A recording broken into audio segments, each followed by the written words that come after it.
Hello everyone, welcome back to our YouTube channel in another new video. तो आज की video उन लोगों के लिए बहुत ही ज्यादा इंपॉर्टेंट होने वाली है जो 71st बीपीएससी के लिए प्रिपेयर कर रहे हैं, क्योंकि इस वीडियो में मैं आपको बताऊंगी कि ऐसे कौन से 5 इंपॉर्टेंट टॉपिक्स हैं जिनको आपको जरूर से फोकस करना है अपनी 71st बीपीएससी की प्रिपरेशन में, या फिर ऐसे कौन से सब्जेक्ट्स है जिन पे आपको अपना मेजर फोकस करना है if you are preparing for 71st BPSC. So let's just start the video. So I have written some points here and we will go one by one over all of them. ठीक है, तो सबसे पहले है general things. Bye general things what do I mean, है ना. General things का मतलब यह है कि बहुत बार ऐसा होता है कि हम बहुत डिटेल में चीजें पढ़ते हैं, बहुत ज्यादा टेक्निकल हो जाते हैं, लेकिन अगर हमने 70th बीपीएससी का जो पेपर आया था वो देखा है, आपने देखा होगा कि बहुत ही जनरल चीजें पूछी गई थी. ठीक है, तो पहली बात यह है कि जो जनरल चीजें हैं, है ना, हमारी सराउंडिंग में, हमारे आसपास जो हो रहा है हमको वो मालूम होना चाहिए. ठीक है, ऐसा नहीं है कि हमको बुक वॉर्म बन के सिर्फ टेक्निकल चीजें और बहुत डीप में जो चीजें हैं वो ही पढ़नी है. हमको अपनी सराउंडिंग के बारे में पता होना चाहिए, अगल बगल जो हो रहा है. ऑल इन ऑल अगर मैं बात करूं तो हमें जनरल चीजें पता होनी चाहिए इस एग्जाम के लिए. First point is this. So before we move further into the video, I would like to share a good news with you कि जैसे कि आप लोग को पता ही होगा कि फिजिक्स वाला ने अभी अभी अपना प्रतिज्ञा दिवस मनाया है, तो उसी वजह से फिजिक्स वाला अपने जो बीपीएससी वाला है उनके बैचेस पर आपको 79% तक का ऑफ दे रहा है, और यूपीपीएससी वाला के बैचेस पर आपको मिल रहा है 92% तक का ऑफ. अगर हम बीपीएससी की बात करें तो यहाँ पर आपको 72nd बीपीएससी के लिए सक्षम बैच मिल जाएगा जो कि इंग्लिश में है, और प्रथम बैच मिल जाएगा जो कि हिंदी में है. इसी तरीके से 71st बीपीएससी के लिए यहाँ पर आपको सर्व सक्षम बैच मिल जाएंगे और सर्व प्रथम बैच मिल जाएंगे. अब बात आती है कि इन बैचेस में आपको क्या क्या मिलेगा. तो यहाँ पर आपको live classes, recorded classes, daily practice papers, PDF notes, current affairs magazine, full length test series, PYQ analysis etcetera मिलेगा. ठीक है, तो अगर आप बीपीएससी के लिए या फिर यूपीपीएससी के लिए प्रिपेयर कर रहे हैं, so you can definitely check out these batches, क्योंकि ये बैचेस आपको अभी 79% और 92% के ऑफ मिल रहे हैं, बट ये लिमिटेड टाइम के लिए है, ज्यादा समय के लिए ये ऑफ नहीं रहेगा. ठीक है, इन बैचेस का प्राइस ऑलरेडी ऑफ पे है, ये ऑलरेडी अफोर्डेबल है, लेकिन अगर आपको ये भी ज्यादा लगे सो you can use my code which is BRK10, और इसके बाद आपको ये जो इतना डिस्काउंट मिल रहा है उस पे भी और एक्स्ट्रा डिस्काउंट मिल जाएगा. तो और क्या चाहिए आपको लाइफ में.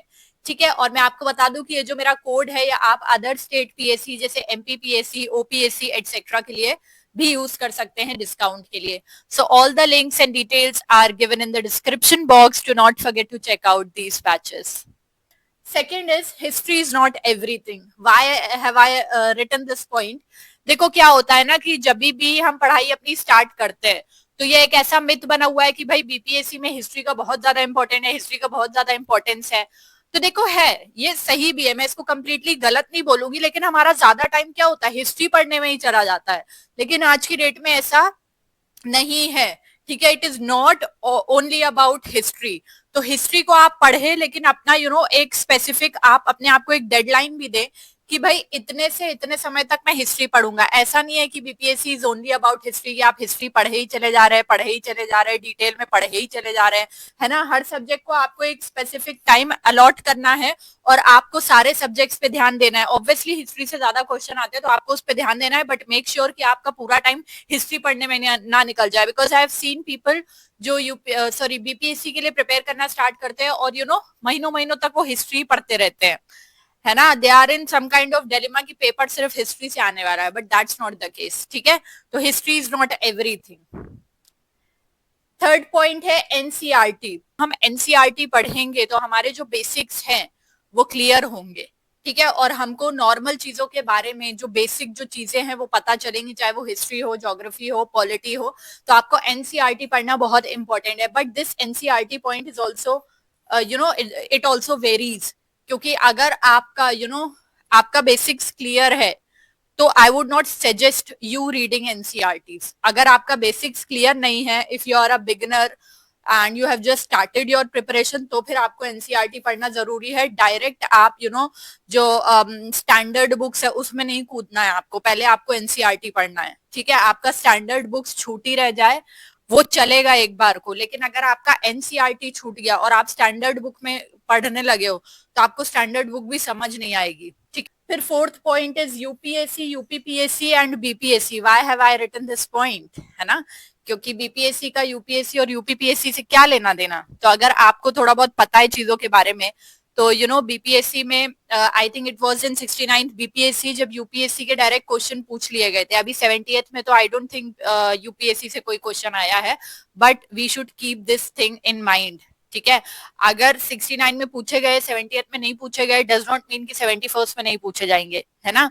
तो 71st के लिए अगर आप प्रिपेयर कर रहे हैं तो आपको यूपीएससी के पीवाईक्यूज देखने हैं फर्स्ट, यूपीपीएससी के देखने हैं, ठीक, और बीपीएससी के तो आपको देखने ही हैं। अच्छा, जब आप यूपीएससी के और यूपीपीएससी के अगर आप पीवाईक्यूज देखें तो देखिए, मैं ये नहीं बोलूंगी कि आप पिछले 25 साल के 20 साल के उठा के देख लेनी, 8 से 10 साल के अगर आप पीवाईक्यूज देख रहे हैं यूपीएससी के और यूपीपीएससी के तो आपको चलेगा, और बीपीएससी के तो पिछले 10 साल के आपको देखना ही है, क्योंकि आई डोंट थिंक कि बीपीएससी का कोई भी ऐसा पेपर आया है जिसमें बीपीएससी के या यूपीपीएससी के पीवाईक्यू नहीं पूछे गए हों, ठीक है।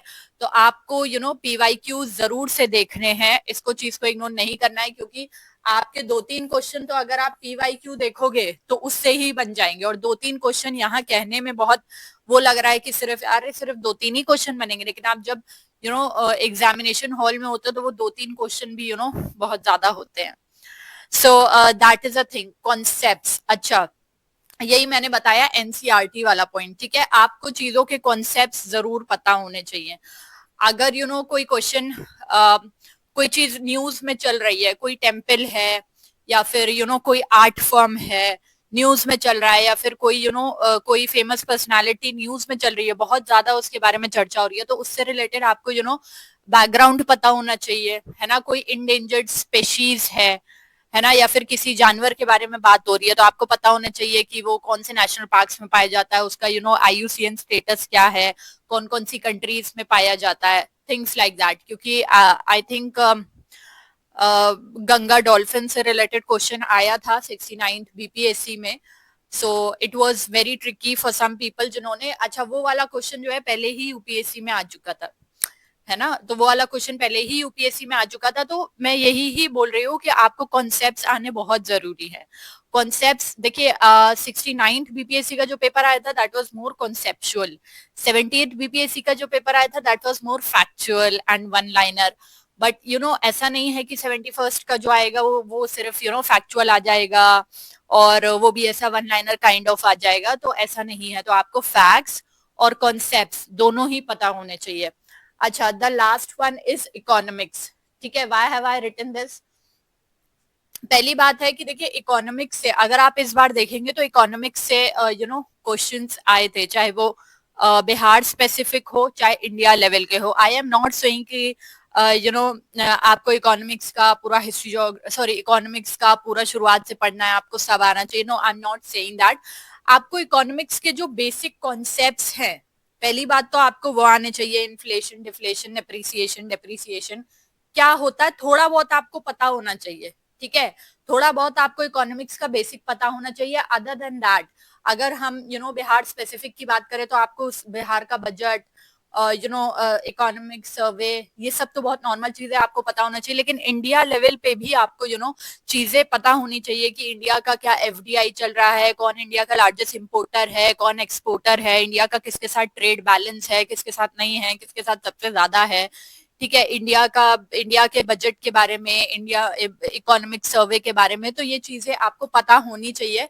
ये चीजें मैंने अलग अलग इसलिए लिखी है क्योंकि मोस्ट ऑफ द टाइम लोग ये करते हैं कि भाई हिस्ट्री ही पढ़ने में अपना ज्यादातर टाइम गुजार देते हैं। So these are the things that you should keep in mind if you are preparing for 71st BPSC. So that's it for today's video. I hope you guys are doing well. Till then, bye. Take care.